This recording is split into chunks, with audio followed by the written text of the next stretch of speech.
Hi, I'm Whitney Morgan, Hashimoto's coach, functional medicine practitioner, and co-founder of the Functional Health Alliance. This video is another installment in my series where I answer the most common thyroid questions. So if you missed previous videos, make sure to go back and check those out. The question I'll be answering today is intermittent fasting bad for my thyroid?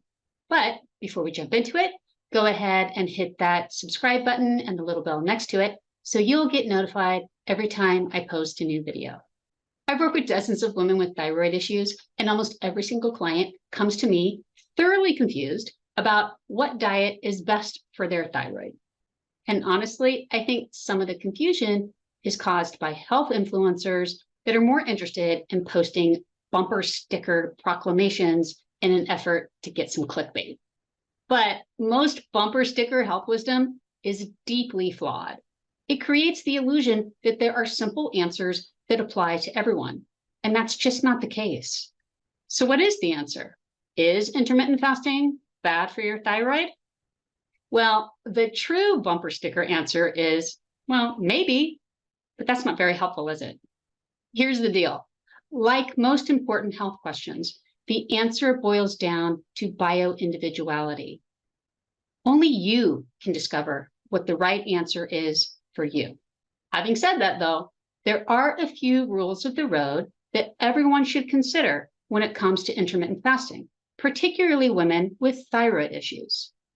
Rule number one, keep in mind that studies have shown that over 90% of people diagnosed with hypothyroidism actually have Hashimoto's.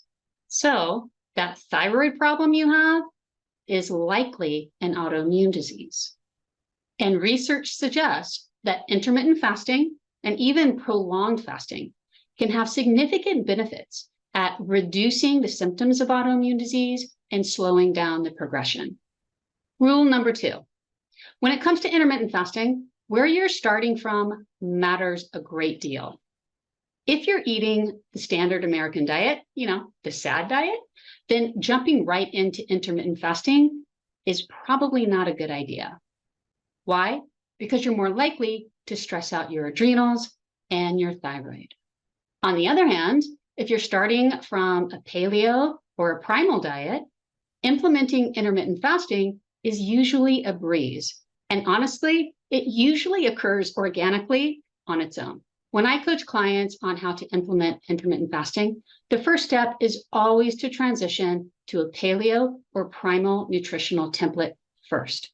And then you give the body some time, usually about 8 to 12 weeks, to acclimate to this new way of eating. After 2 to 3 months, most people on a paleo or primal diet have the metabolic flexibility to start intermittent fasting and do so comfortably. Going paleo or primal first allows your body to adapt to reduce dietary carbohydrates and increase healthy fats, which also allows you to discover what your carb sensitivity is. In other words, how low can you go?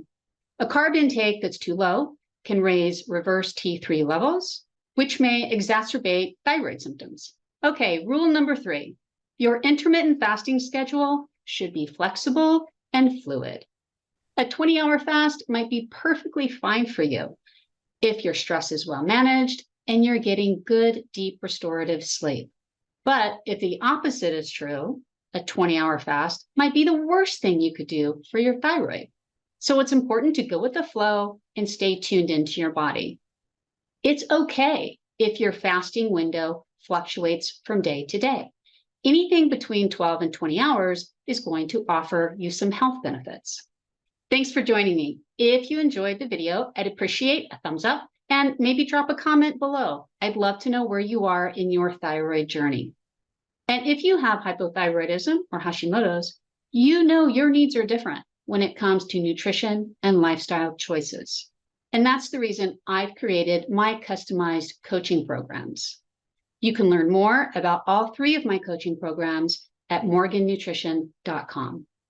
But if one-on-one coaching just isn't your jam and you prefer participating in group programs, I offer a 10-week nutrition and lifestyle program that's offered 3 to 4 times a year. I'll drop all the relevant links you need in the video notes below. See you next time. Bye.